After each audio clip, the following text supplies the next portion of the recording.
ফলে বুদ্ধিজীবিতা ছাড়া তরুণরা যদি ভাবে যে তারা বড় কোনো কিছু করবে, এটা ভুল ধারণা। বারুদটা কিন্তু জমা ছিল, ম্যাচের কাঠি জ্বালানোর লোক ছিল না, ফলে তরুণরা ম্যাচের কাঠিটা জ্বালিয়েছে। আপনারা সকলে একমত হবেন যে আমরা খুবই ইতিহাসের দিক থেকে খুবই গুরুত্বপূর্ণ সময় অতিবাহিত করছি, এবং এই ধরনের সভা, এই সময়ে যদি মূল প্রশ্নগুলোকে আমরা মোটামুটি ধরতে পারি, চিহ্নিত করতে পারি এবং পরস্পরের সঙ্গে মীমাংসা করবার জন্যে আমরা এটাকে সামনে নিয়ে আসতে পারি, এটা কিন্তু বিরাট অবদান রাজনৈতিক দিক থেকে। কেমন এই যে আমরা জন আকাঙ্ক্ষা কথাটা ব্যবহার করেছি, দেখেছেন না? জন আকাঙ্ক্ষা। আমি কেন বাংলার কথা বলি? কারণ বাংলাতে চিন্তা করতে শিখলে আমরা কিন্তু শক্তিশালী রাষ্ট্র গঠন করতে পারবো। যদি আমরা বাংলায় চিন্তা করতে না পারি, তাহলে কিন্তু শক্তিশালী রাষ্ট্র আমরা গঠন করতে পারবো না। পৃথিবীতে কোনো জাতি নিজের ভাষায় চিন্তা করতে যদি সে সক্ষম না হয়, সে কিন্তু শক্তিশালী কোনো রাষ্ট্র সে গঠন করতে পারে না। তার অজান্তে সে অনেক কিছু নিয়ে আসে বিদেশ থেকে, বাইরে থেকে, বা কলোনিয়াল যে ঐতিহ্য থেকে নিয়ে আসে, কিংবা সাম্রাজ্যবাদী প্রোপাগান্ডা থেকে নিয়ে আসে, যেটা আগামী দিনে আমাদের জন্য খুব বড় ধরনের প্রতিবন্ধকতা হয়ে দাঁড়ায়। যেমন আরেকটা উদাহরণ দিয়ে, জেন একটা শব্দ ব্যবহার করে তরুণরা, মনে আছে না? আপনারা দেখেছেন যে এটা কিন্তু কর্পোরেট শব্দ। মানে বলা হয় যে আজকালকার তরুণরা তাদের এই নিজেদের দেশে শিক্ষা টিক্ষা দরকার নেই, তাদের ঐতিহ্য দরকার নেই, তাদের ধর্মটমকের দরকার নেই। ওই বিল গেটস থেকে আরম্ভ করে বড় বড় কোম্পানিগুলো যেভাবে তাদেরকে টেকনোলজি শেখায়, এই কম্পিউটারের সামনে বসে ওরা ওদের কী চাওয়া পাওয়া এটা তারা বুঝে যায়, এবং ওটা তারা ক্লিয়ার বুঝে, এবং তারা রাস্তায় নামে তারা সমাজকে তারা বদলে দেয়। জেন কথাটা খেয়াল রাখেন। এই জেন কথাটা কিন্তু ইজিপ্টে, মনে আছে না আপনার? তার যে বিপ্লব, আরব স্প্রিং, এই সময় কিন্তু এটা ব্যবহার শুরু হয়েছে। ওটা কিন্তু একজনের সোকল ডিজিটাল বিপ্লব ছিল। আমাদের এখানে একটা ডিজিটাল বিপ্লব জেন মার্কা হয়েছিল, সেটা ছিল ওই যখন শাহবাগে আন্দোলনটা হয়েছে। ফলে শব্দ ব্যবহার এবং পাশ্চাত্য থেকে আমি কী গ্রহণ করব এবং কী গ্রহণ করব না, এটা খুবই গুরুত্বপূর্ণ। ফলে তরুণদের আমি খুব কাতরভাবে বিনয়ের সঙ্গে বলবো যে একটু সতর্ক থাকতে হবে শব্দ ব্যবহারের।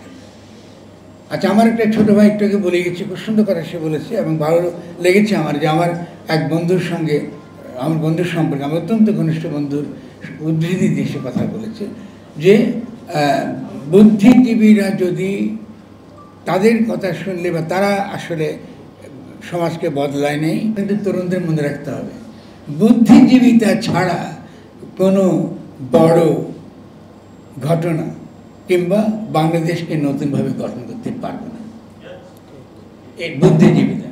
ওকে, 2 নম্বর সে আরেকটা কথা বলেছে, আমি কেন বলছি, তরুণ এবং আমি তো ভালোবাসি, সুন্দর করে বলেছে, ভালোবাসা থেকে বলছি। এটাও সত্যি কথা নয় যে বাংলাদেশের বুদ্ধিজীবীরা বাংলাদেশের গণ অভ্যুত্থান হচ্ছে এটা তারা জানতো না, ভুল কথা। 2023 সালে আমি এবং তুষার এখানে হাজির রয়েছে। 2023 সালে আমাদের একটা বই বেরিয়েছে, একসে বলতে পারে এটা আমাদের যৌথ প্রযোজনা। আমি লিখেছি, তুষার আমার সঙ্গে কথা বলেছে, আমাদের বন্ধুরা, আমার নিজেরা পড়ার সঙ্গে কথা বলেছি। আমাদের একটা বই ছিল, বইটির নাম ছিল গণ অভ্যুত্থান ও গঠন। 2023 সালের 5ই অগাস্টে এটা প্রকাশিত হয়েছে। ফলে বাংলাদেশের তরুণদের বিশাল একটা অংশ সেই বই দ্বারা প্রভাবিত হয়েছে, সেই বই তারা পড়েছে এবং অনেক দিক নির্দেশনা পেয়েছে। ঠিক আছে, ফলে বুদ্ধিজীবীরা দিক নির্দেশনা দিতে পারেন এটা ঠিক না। 2023 সালের 5ই অগাস্ট বইটি বেরিয়েছে, এবং 2014 সালের 5ই অগাস্ট গণ অভ্যুত্থান হয়েছে। ফলে বুদ্ধিজীবিতা ছাড়া তরুণরা যদি ভাবে যে তারা বড় কোনো কিছু করবে, এটা ভুল ধারণা। বাংলাদেশে আসলে গণ অভ্যুত্থানের জন্যে এই সমাজ বহুদিন ধরে তৈরি ছিল, এবং এইটার নেতৃত্ব শ্রমিকরাও নিতে পারত, কৃষকরা হতে পারত। বারুদ কিন্তু জমা ছিল, বারুদটা কিন্তু জমা ছিল, ম্যাচের কাঠি জ্বালানোর লোক ছিল না। ফলে তরুণরা ম্যাচের কাঠিটা জ্বালিয়েছে, এই ব্যাপারে কোনো সন্দেহ নেই।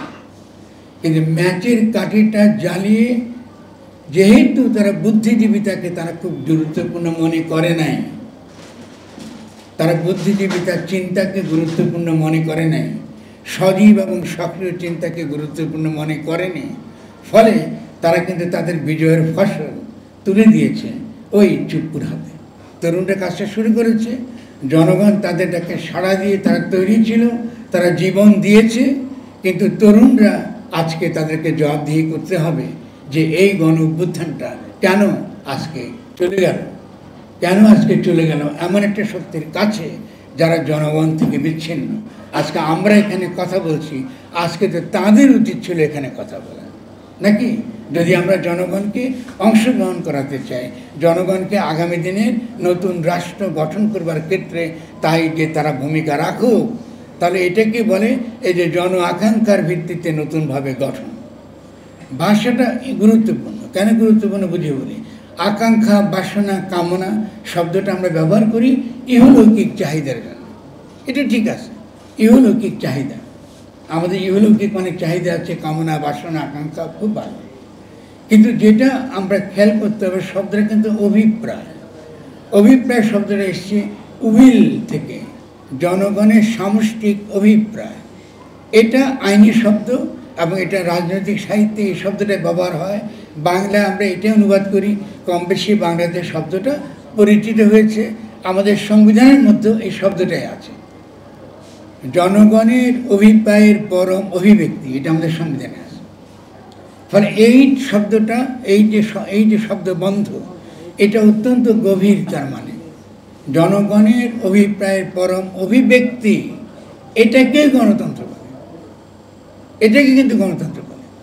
আমরা সমাজে দেখেন, যেহেতু চিন্তার কথাটা বলেছি, সজীব এবং সক্রিয় চিন্তা আমরা করি না, যেহেতু আমরা করি না, ফলে এই যে কথাটা জনগণের অভিপ্রায়ের পরম অভিব্যক্তি, এবং সেটা যখন জীবন্ত হাজির হয় গণ অভ্যুত্থানের মধ্য দিয়ে, এটাই কিন্তু রাষ্ট্র, এটাই কিন্তু জনগণ, এটাই কিন্তু জনগণের অভিপ্রায় বাস্তবে বর্তমান হওয়া।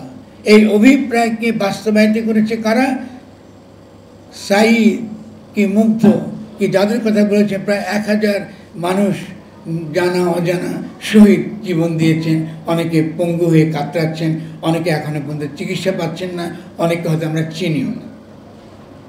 তাহলে এই যে জনগণ আসলো, হাজির হলো, নিজেকে বিলিয়ে দিয়ে সে একটা রাষ্ট্র কায়েম করতে চাইল, এবং সেই রাষ্ট্রটা গণ শব্দটা গণ, এখান থেকে গণতন্ত্র।